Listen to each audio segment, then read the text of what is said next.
Monsieur le maire de Dakar,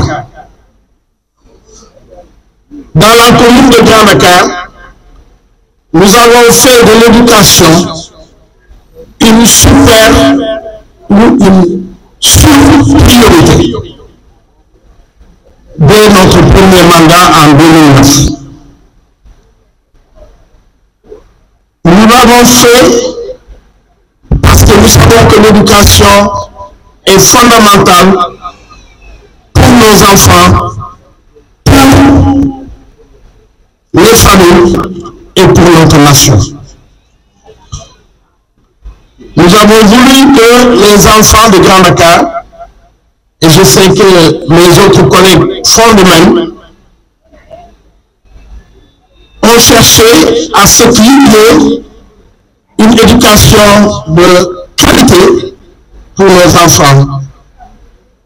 Et cela est essentiel pour le développement de notre communauté. Nous avons mis en œuvre plusieurs initiatives importantes pour atteindre cet objectif. Tout d'abord, nous avons instauré la gratuité des inscriptions au niveau de nos écoles. Benn xale ou benn parent du fay inscription pour école suñu école nga xam ne école publique yi nekk fi dañu ko def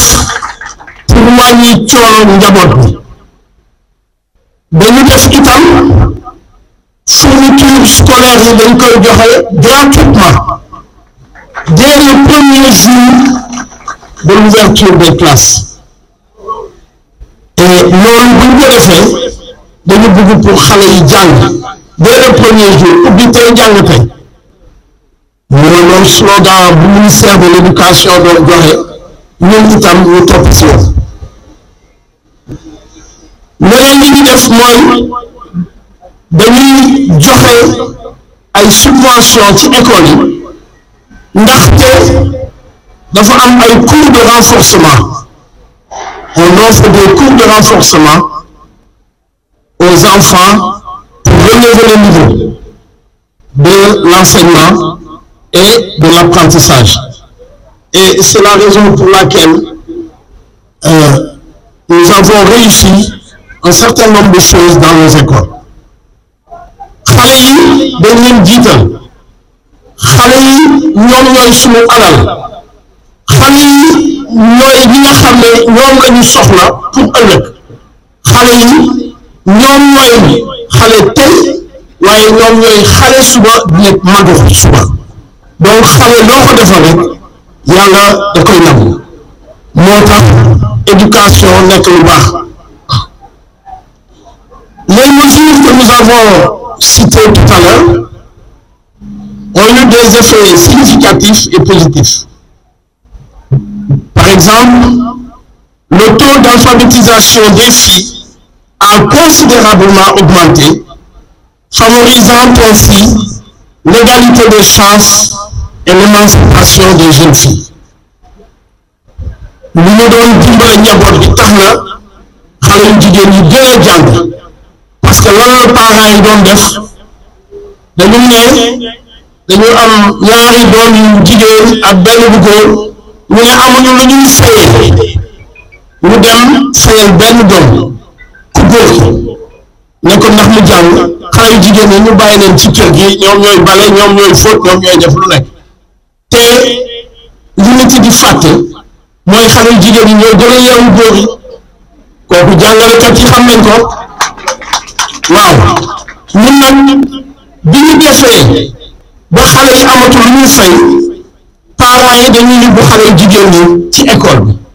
bu ñu leen yóbboo xale yi ñooy jël premier toujours xam naa IEF mën na ma seede ci loolu waaye IA itam mën na ma seede ci loolu jigéen ñi moom yàlla leen may xel rek bu ñu concentré woo bu leen xale yu ndaw yi yëngalu dañuy dem rek dem ba jeex. Alors ces actions que nous avons menées ont permis au niveau de Grand Dakar de porter le taux de réussite de 38% à 80%. Nous avons eu même des écoles où nous avons obtenu des résultats de 100% au CFE et en entrant en 6e. Et c'est le cas naturellement des écoles privées catholiques, ça c'est connu. Mais aussi, je dois féliciter Madame Diop, qui était directrice de l'école Imam 1, qu'on va transformer en lycée. Elle a eu toutes ces années 100%, ça veut dire qu'elle s'était bien engagée à travailler. Et donc je lui disais toujours, Madame Diop, je ne peux pas réparer ton école parce qu'elle est vieille, il y a trop de difficultés à réparer et je n'ai pas les moyens. Mais je veux transformer cet établissement en lycée. Et bon, elle n'était pas toujours contente, mais elle verra, quand elle verra ce que nous avons réalisé avec le maire de Dakar pour faire le lycée, elle saura que cela était important de faire ce choix. Alors, lycée bi dafa nekkoon ci suma xol yàlla def ma nekk Assemblée nationale en 2017 2018 ma topp ministre bi ma ne ko il faut nga defoon lycée d'excellence fii ci Grand Dakar boobu nag wax dëgg yàlla dama ne woon il faut que ma def politique rek pour ñu indi ko fii ma topp si di wax suba ngoon ministre bi jox ma accord ma ñëw seet si IEF bi nekkoon fii c'est votre prédécesseur Ablaye Wade du président Wade bi Ablaye Wade IEF ma dem seet itam via votre prédécesseur Dalla Sène voilà qui était là aussi ñoom ñëpp ñoo si école bi visité ko ku nekk di xool ñoom ñëpp ñu dem a aaree de lu baax mais xam nga yëfu état dafa dëgër ba nga xam ne dara yomb ñu dem ba ma xaw a découragé waaye le grand-mère Barthélémy Dias bu ñu yegsee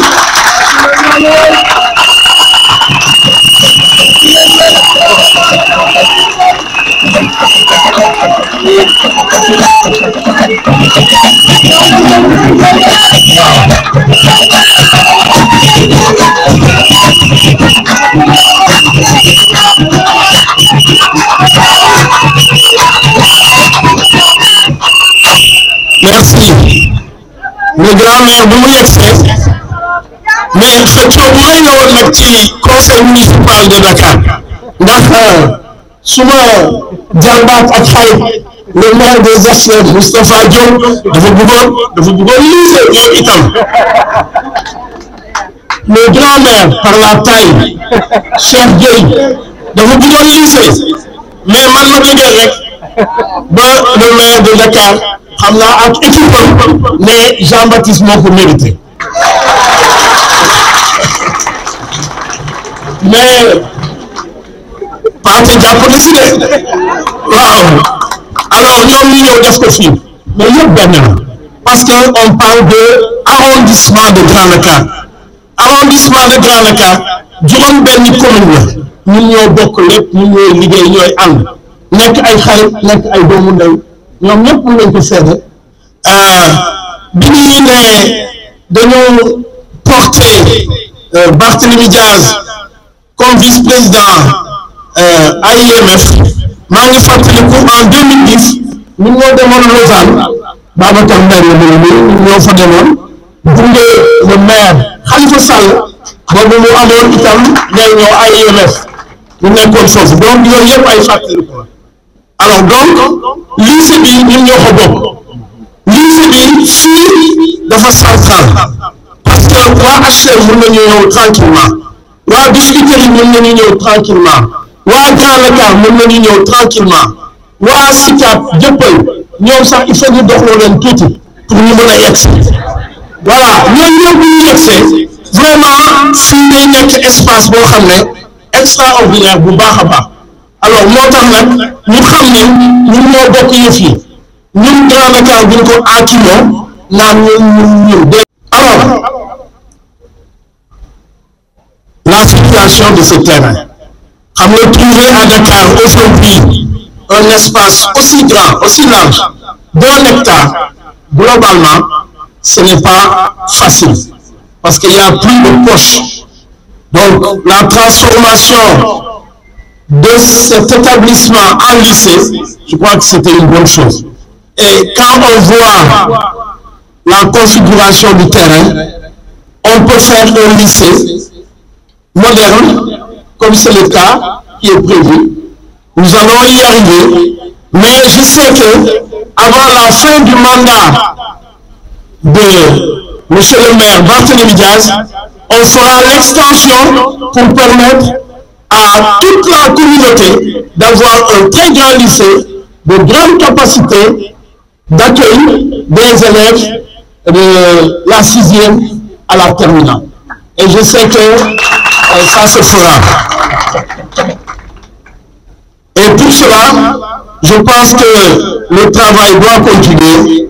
et que nous soyons vraiment tous unis, ensemble, comme c'est le cas au niveau du conseil municipal de la ville de Dakar.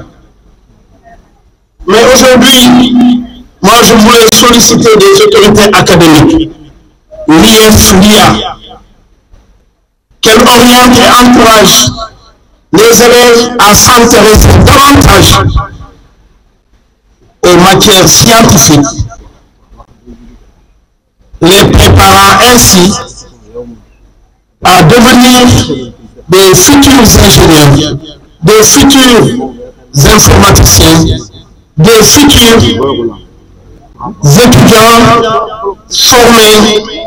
pour l'intelligence artificielle, parce que c'est l'avenir du domaine. Le lycée doit être un lycée moderne, mais il doit être aussi un lycée scientifique, parce que c'est exactement ce que nous recherchons. Nous avons aujourd'hui au Sénégal l'opportunité d'emploi tourné vers les sciences. Nous avons le pétrole qui arrive, mais il faut bien faire une formation dans ce domaine. Nous avons les mines, il faut former les jeunes qui soient des ingénieurs ou qui soient même des cadres moyens qui ont Bac plus 2, Bac plus 3 pour travailler dans ce milieu. Donc c'est ce que nous attendons, que l'IF, l'IA oriente beaucoup plus les enfants scientifiques au niveau de ce lycée. Voilà, et ça sera une très bonne chose. Nous nous réjouissons de cette avancée majeure qui illustre notre engagement continu à améliorer les conditions d'apprentissage et à offrir à chaque enfant de notre commune et de l'arrondissement les meilleures chances de réussite. Xale yi dinañu mën a jàng, xale yi dinañ leen teg boo gisee lycée de façon defe naa dinañ leen ko woon ci image yi. Lycée bi ni ñu ko defaree conception am na ay bloc scientifique, am na léegi xale yi doon jógee Grand Dakar di jógee fii Biscuiterie dañu doon dox traversé tali yi dem ba Point E si bloc scientifique ba foofu pour jàng, mais bu ñu doxee ba sonn si naaj bi tàng bi bu ñuy ñibbi si naaj bi tàng bi dara dootul des si bopp bi. Alors donc pour vous dire tout simplement que loolu dina leen wàññil coono yu bëri te dina tax fii ñu am fi tout ce qu'il faut. En tout cas man projet bi ni ñu ma ko wonee paate comme ay footing wax dëgg yàlla lu baax la man de bu ma sañoon ma dellu si nekk xale pour jàng fii ci lycée bu mel nii parce que lycée de performance rek la ñu